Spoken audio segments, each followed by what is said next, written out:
Tak dneska náš cieľ bola bedňa, nebol určite cieľ, že najlepší Slovák. Ja som už počas pretekov vravel chalanom, že necítim sa dneska najlepšie, nemám najlepšie nohy.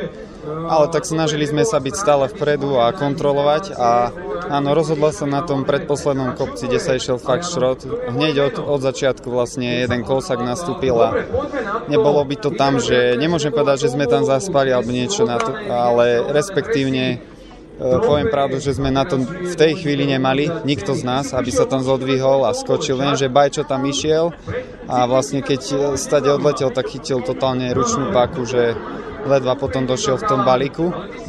No a vlastne keď sme zozjazdovali zo Smokovca a sme začali znova stúpať od Popradu, tak nikto nechcel ťahať. Tá strata narastala.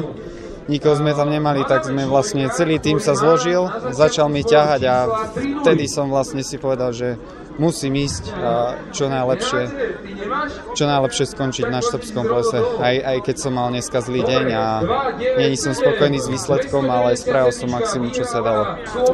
Ešte si myslím, že bude sa to mlieť, ale myslím si, že dneska sa rozhodlo o celkovom víťazovi okolo Slovenska a my sa budeme pokúšať stále na tú bedňu útočiť a aj mať jedného v celkovom poradí.